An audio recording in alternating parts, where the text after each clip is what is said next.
A great sage was once asked, "What is the most amazing thing in the world?" To which the sage replied, "That you can see people dying all around you, and you don't think it will happen to you." Our culture in the West is one where we don't think about our own mortality very often. In fact, we don't think about it at all. The prevailing sentiment is that if we were to contemplate our own death, that this would create a lot of fear, a lot of anxiety, a lot of sadness within us. And while contemplating our death can be a little bit unsettling in the beginning, if we continue doing it, the benefits of contemplating our death are that we start living our lives more fully, more meaningfully, more authentically. Because when we contemplate our death, we can no longer fool ourselves, no longer delude ourselves into believing we have endless amounts of time. We don't. We are here in these bodies, on this planet, for a very short amount of time, a finite amount of time. So when we recognize this reality, it causes a big shift in our perspective of what's important and of what's not important. We recognize where we've been spending our attention, where we've been putting our attention most of our lives. That we've been spending our time worrying and fretting about the future, worrying and fretting about what everyone thinks about us, spending time comparing ourselves to other people, imagining people have more than us, their lives are better than us. So comparing, jealous, filled with a lot of guilt, a lot of shame. This is where we put most of our attention. And when we recognize how limited our lives really are, how finite they are, none of this stuff seems important anymore. We let it all go. Or at least it doesn't have quite as much of a hold on us as it used to.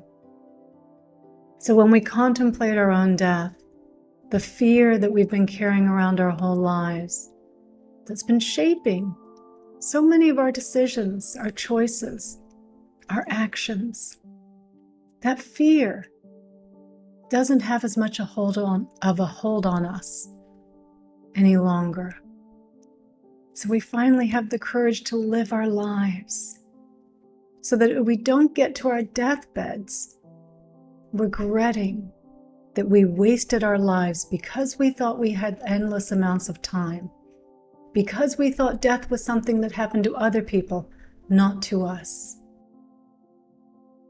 And many of you have heard me talk about Bonnie Ware's book, The 5 Regrets of the Dying.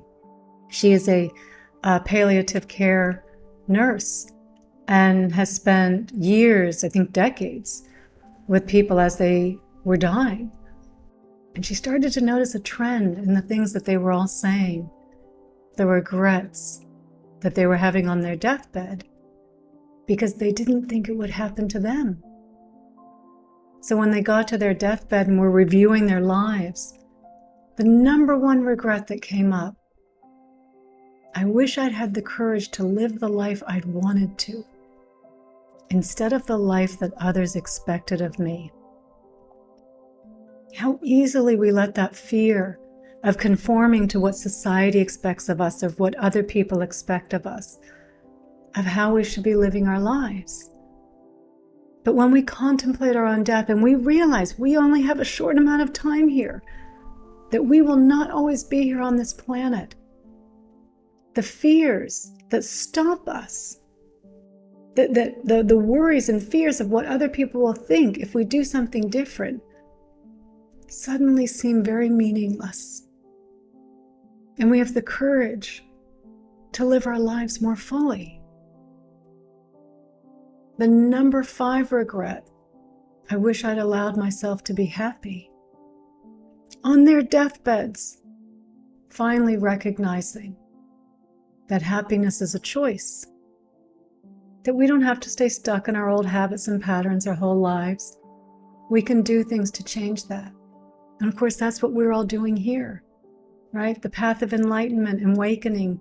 It's the path of happiness, of allowing ourselves to be happy, of taking the time to look at the ways in which we stop ourselves from being happy, how we don't allow ourselves to be happy. And recognizing that this life is finite.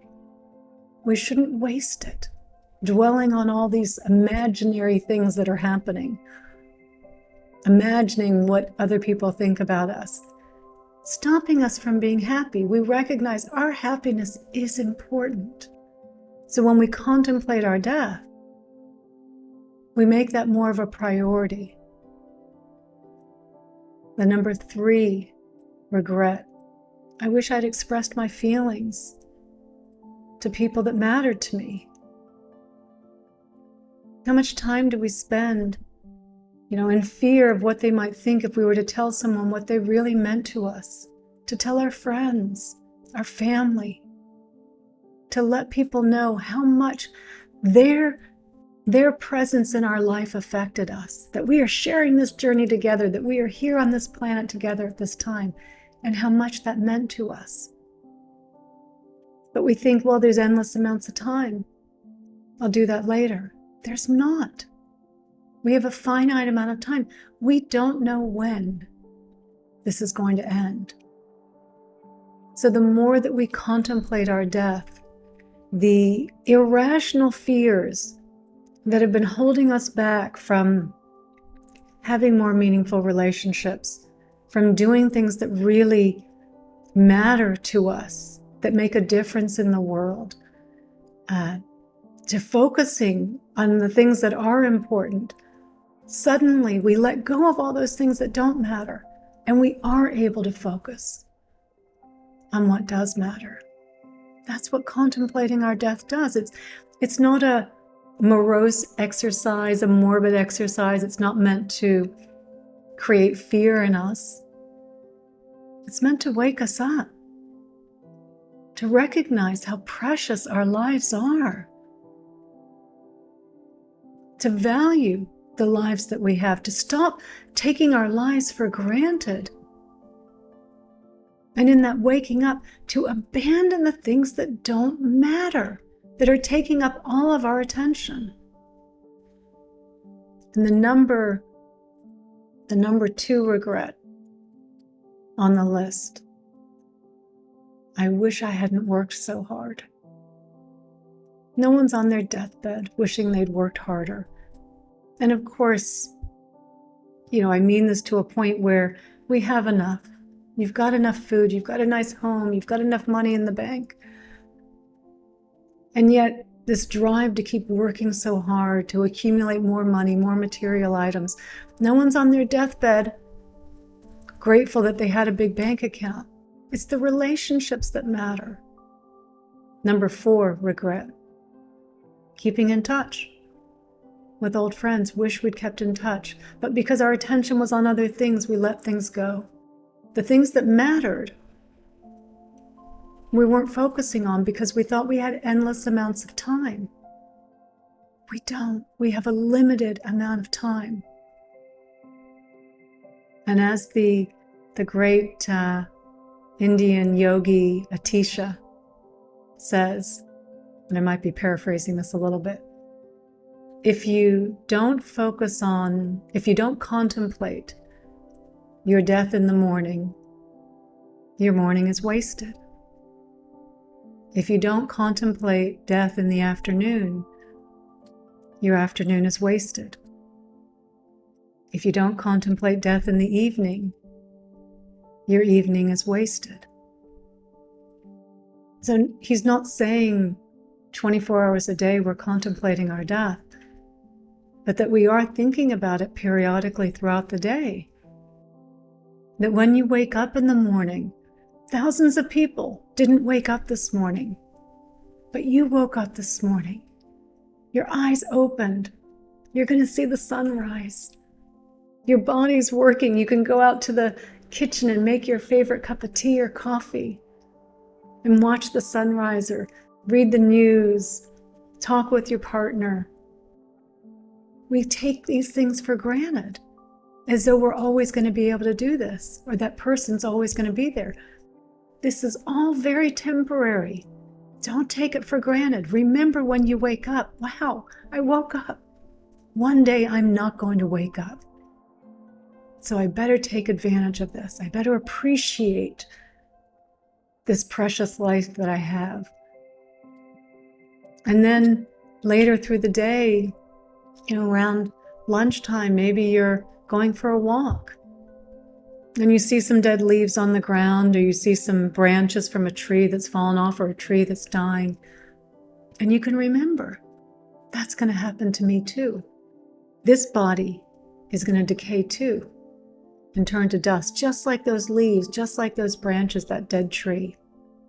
I mean, hell, we can look at our bodies right now. For those of us that are old enough, we can see they're decaying. But they are going to decay to dust. These bodies won't be around forever. Remember that. And then maybe later on you're in your car, you're driving around, you're hearing the sounds of the world. Maybe your windows are down, you hear some music from another car, or you hear some people and you see the sights, and you realize the world's going to go on without me. One day I'm not going to be here, but all of this is going to continue on. What am I doing with my life? How am I making my life meaningful to the world? What kind of a mark am I leaving? And it doesn't have to be this big grand mission of doing something. We all know, we've talked about this a lot, just having the courage every day to be kind to other people. We know what a meaningful impact that has, not just on that one person, but then they go and pay it forward to another person and another person and another person. So through this huge tapestry of which we're all a part of, how meaningful our kindness is, and the ripple effects that our kindness initiates and leaves and permeates through the world. So through our kindness, we can have an amazing effect on the world, leaving a positive imprint and really feeling that meaning in our lives today. So contemplating our death is not meant to be a disturbing exercise. It's meant to wake us up, because we have forgotten to live. We have forgotten just how precious our lives really are. And we don't want to be on our deathbeds, shocked that we're there, surprised, doing an inventory of our lives, listing all the things we regret. Contemplate our death now, so we don't waste our lives now. And when we get to our deathbeds, we will not be shocked, because we knew this was going to happen. It's one of the wisest things we can do to make sure that we live our lives more meaningfully now, more fully, to not waste our lives, to not regret our lives when that day eventually comes. It will come. Contemplate your death. In the morning, in the afternoon, in the evening. It will change the way you do things. It will change the way you see the world. It will change your life.